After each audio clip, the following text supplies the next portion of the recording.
All right, welcome to a brand new episode using a brand new service here, Real to Real Talk. We do movie reviews. I am your host, Paul Britton, and we've got 4 movies reviewing today: 2 theatrical release, 1 is a new streaming release, and then I got a brand new segment that I'm going to be introducing this week. So the first movie that we're going to talk about is Moana. And here's the deal with Moana. This is the live action remake from based off of the mega popular, fantastic, amazing, legendary, classic animated feature from 10 years ago.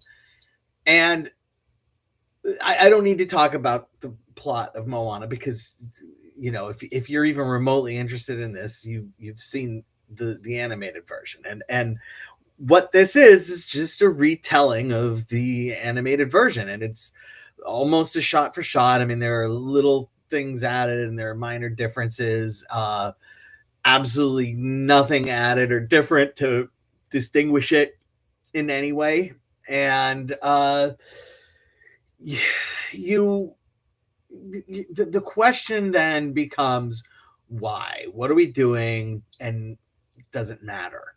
um and it and those questions make it difficult to really review this movie, because there are aspects of it that work very well and are like, oh, that was a little, I would even say that was a little better just visually from the animated version. The Taka at the end of the film is amazing in this.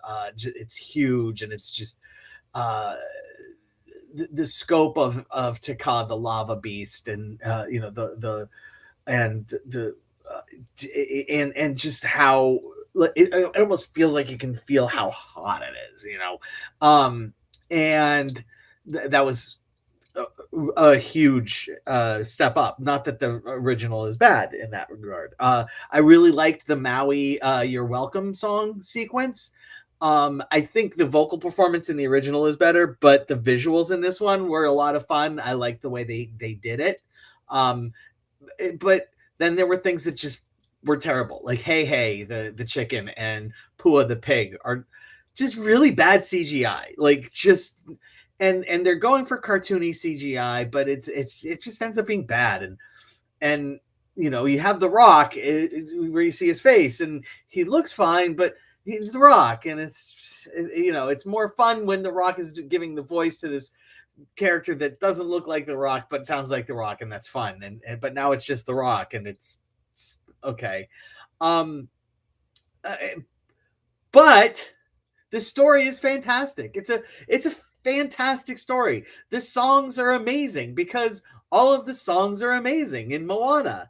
Um, I get goosebumps during 2 musical numbers from the original movie. The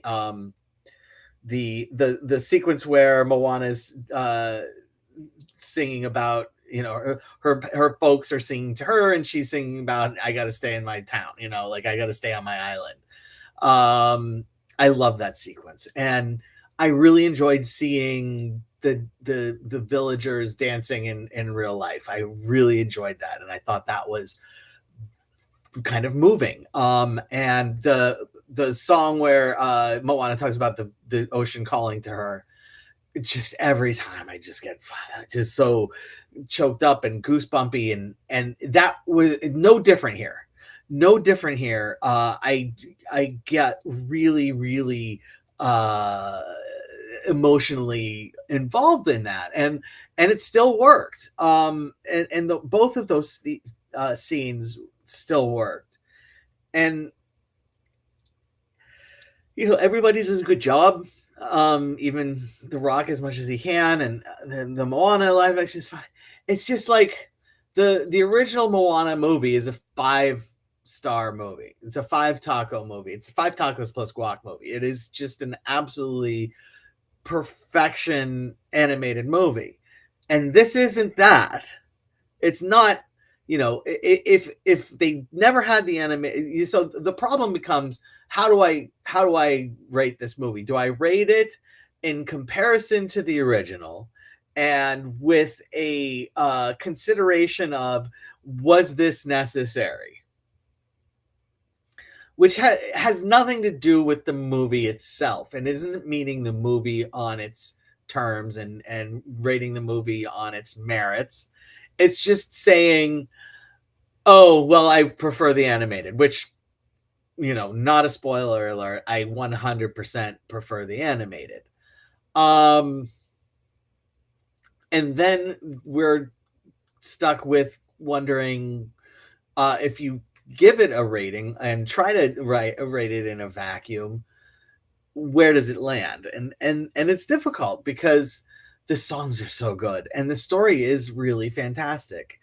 And there are so many things here that work, but then there are so many things here that worked fine in the anime version but don't work. Hey hey Pua being two of them, and the acting is okay, whereas the voice acting in the original is perfection. Like there's here at Real to Real Talk, we do tacos instead of stars. We'll do if we feel like something deserves a little extra, like if you would give it half a star instead of giving it half a taco, we add guac. Why? Because nobody eats a half a fucking taco. And I really don't know where to land on this. I'm having a hard time with it because I was emotionally affected by the movie, but that's, so I'm tempted to only give it 3, but I'm also tempted to give it 4 tacos. So I'm going to split the difference and say 3 plus guac. Moana is 3 plus guac. And why? Because it is still emotionally effective. And so if you're going into it blind, you're going to enjoy it, and it is going to be good because it is a good movie that has good songs and a good story, and it is perfectly fine. And for that, it's a 4 taco movie, but it's also a unnecessary facsimile of the original, and so that's why we knock it down a little bit. And that's where I'm landing. I'm probably being kind. Next up is The Invite, a new movie. When there's just 2 people in a movie, or primarily 2 people in a movie, they call it a 2-hander. This is a 4-hander. The Invite is a movie written by Rashida Jones and her partner, and directed by Olivia Wilde, starring Olivia Wilde, Seth Rogen, Ed Norton, and Penelope Cruz. And Seth Rogen and Olivia Wilde are a couple living in a gorgeous apartment in San Francisco. And they're not super happy in their marriage, obviously. And they have new upstairs neighbors, Norton and Penelope Cruz, who Olivia Wilde has invited to come over for dinner in spite of Seth Rogen's protestations that he never agreed to this and doesn't want it. But she does it anyway, and now they're coming for dinner. And then it becomes just an absolute, this is an adult comedy, and you don't get adult comedies that much today. And so having an adult comedy, come stumbling into the theater, you got to go take advantage of that, and it's so good. It is so good. This movie is so good. Obviously the Seth Rogen, Olivia Wilde character dynamics are difficult because they are, a married couple struggling being a married couple, and that's not always easy to take. But the Ed Norton and Penelope Cruz, relatively new couple, sexually adventurous, and the tagline on this movie is "Everything's on the table." And yeah, I mean, everything's on the table, and it's this movie is so friggin' funny.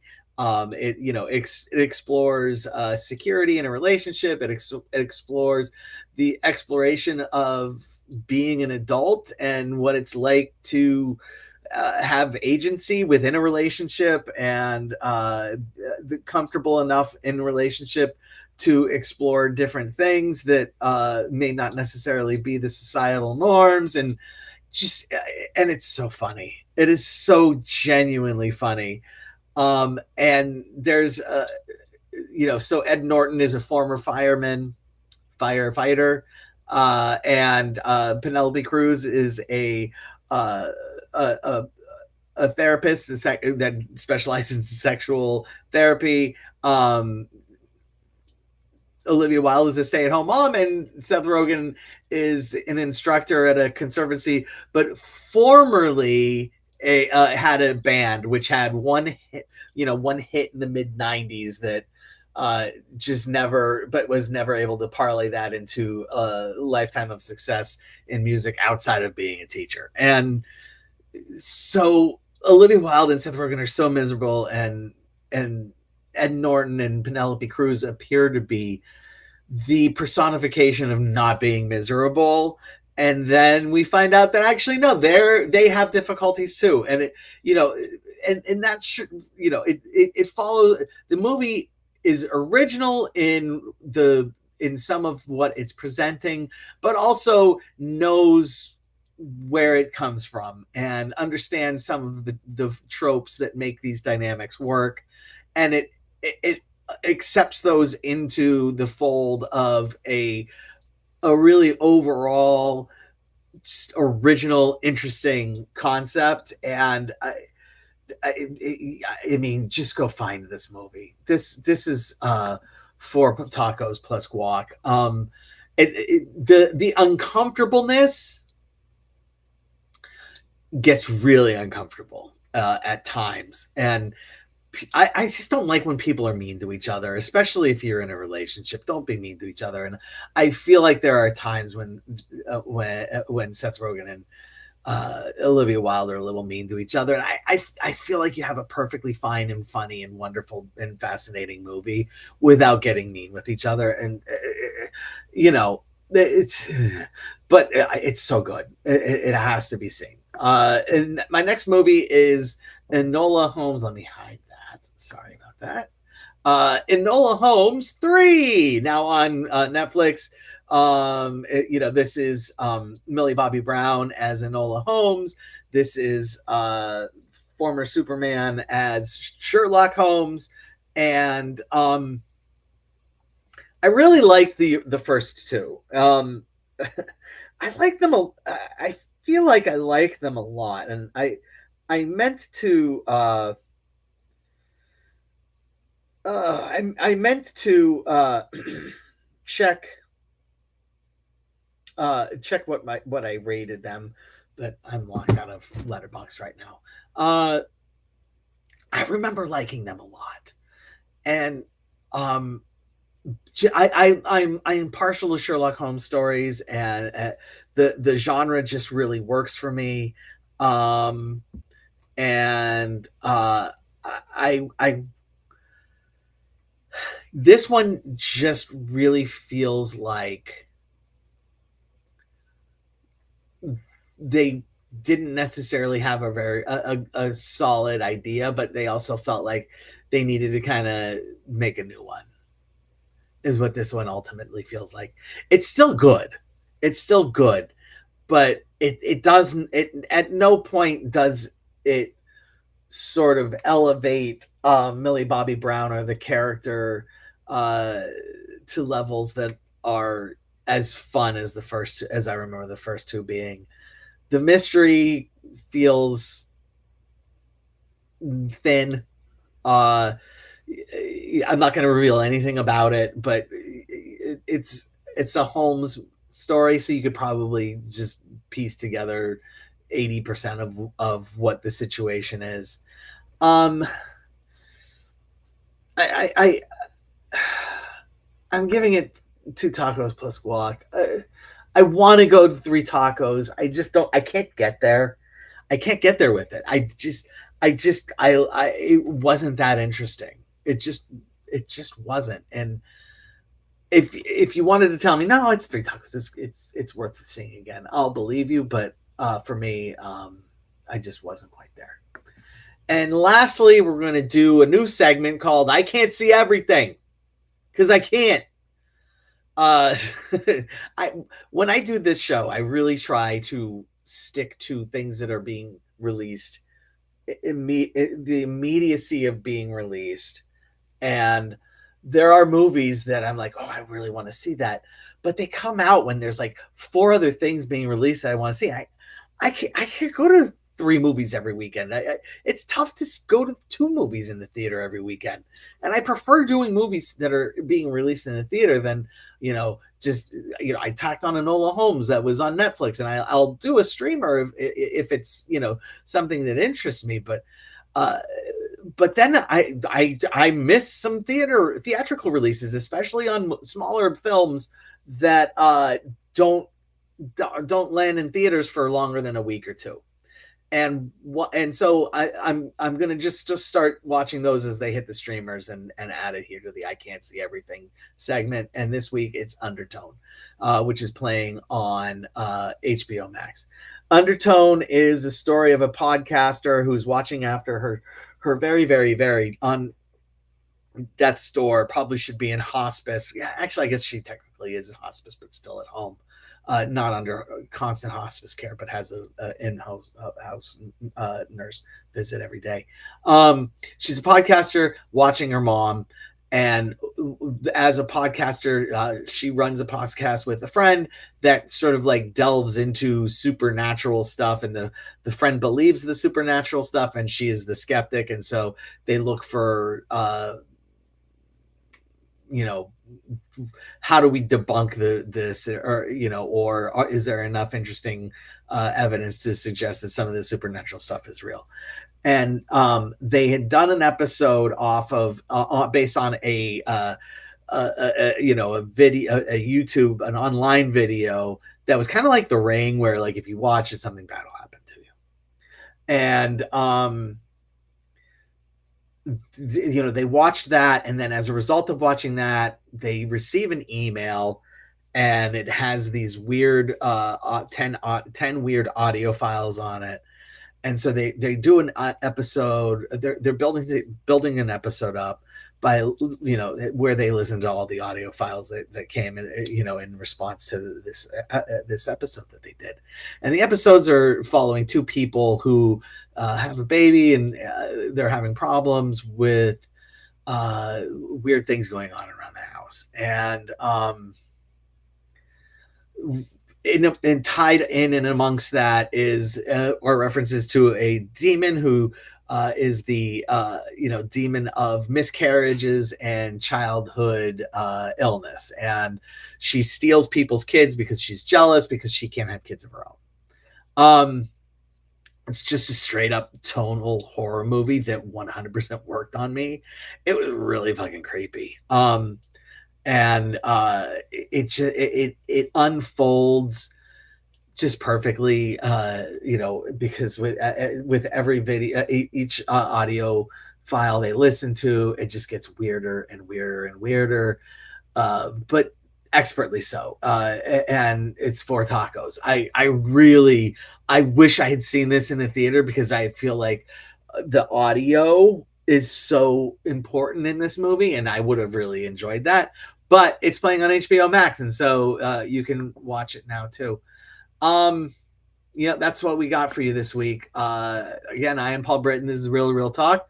I hope that you will, swing back next week when we're doing a little movie called, The Odyssey, with a guy named Sergio who's going to be coming in to do the Odyssey with me. So